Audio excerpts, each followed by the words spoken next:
ನಮಸ್ಕಾರ ವೀಕ್ಷಕರೇ, ವಿಧ್ವಂಸಕ ಕೃತ್ಯಕ್ಕೆ ಪರಪ್ಪನ ಅಗ್ರಹಾರದಿಂದಲೇ ಸಂಚು.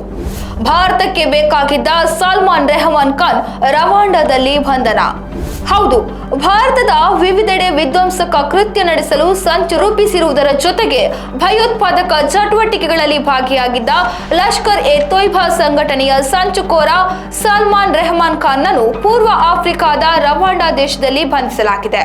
ದಕ್ಷಿಣ ಭಾರತದ ಅನೇಕ ಕಡೆಗಳಲ್ಲಿ ವಿಧ್ವಂಸಕ ಕೃತ್ಯ ನಡೆಸಲು ಸಂಚು ರೂಪಿಸಿದ್ದ ಮತ್ತು ವಿವಿಧ ಭಯೋತ್ಪಾದಕ ಚಟುವಟಿಕೆಗಳಲ್ಲಿ ಭಾಗಿಯಾಗಿದ್ದ ಈತ ದಕ್ಷಿಣ ಭಾರತದ ಎಲ್ಇಟಿ ಮುಖ್ಯಸ್ಥ ಟಿ ನಸೀರ್ನ ಆಪ್ತ ಸಹಚರನಾಗಿದ್ದ ಸಲ್ಮಾನ್ ಖಾನ್ ಅಲಿಯಾಸ್ ಸಲ್ಮಾನ್ ರೆಹಮಾನ್ ಖಾನ್.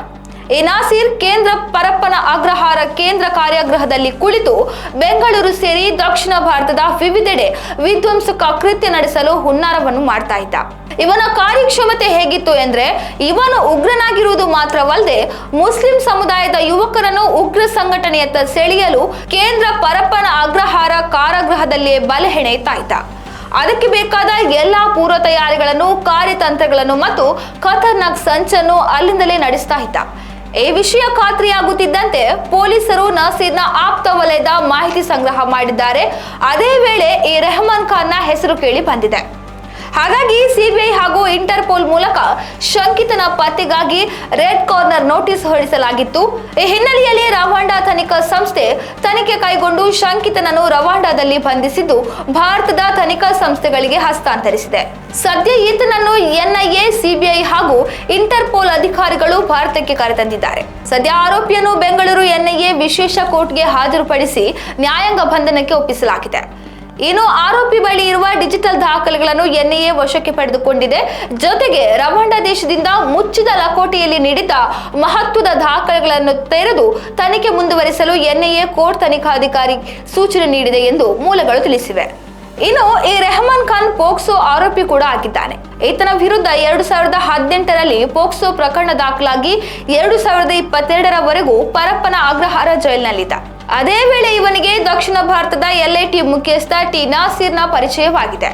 ಇದನ್ನೇ ಬಂಡವಾಳವಾಗಿ ಬಳಸಿಕೊಂಡ ನಸೀರ್ ಉಗ್ರ ಸಂಘಟನೆ ಸೇರುವಂತೆ ಪ್ರಚೋದಿಸಿದ್ದ. ಅಲ್ಲದೆ ಶಸ್ತ್ರಾಸ್ತ್ರ ಮತ್ತು ಸ್ಫೋಟಕಗಳ ಸಾಗಾಟ ಮತ್ತು ಸಂಗ್ರಹಗಳ ಬಗ್ಗೆಯೂ ಸೂಚಿಸಿದ್ದ.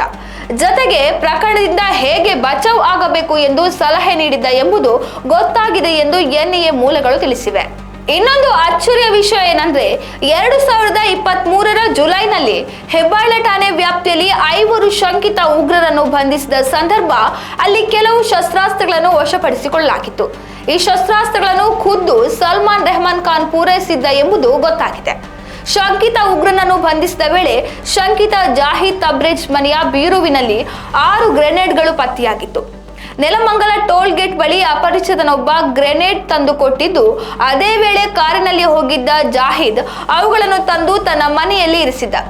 ಆದರೆ ಈ ಗ್ರೆನೇಡ್ಗಳನ್ನು ಸಲ್ಮಾನ್ ಖಾನ್ ಅಲಿಯಾಸ್ ಸಲ್ಮಾನ್ ರೆಹಮಾನ್ ಖಾನ್ ವಿದೇಶದಲ್ಲಿ ಕುಳಿತುಕೊಂಡೇ ತನ್ನ ಸಹಚರರ ಮೂಲಕ ಬೆಂಗಳೂರಿಗೆ ಕಳುಹಿಸಿದ್ದ ಎಂಬುದು ಗೊತ್ತಾಗಿದೆ.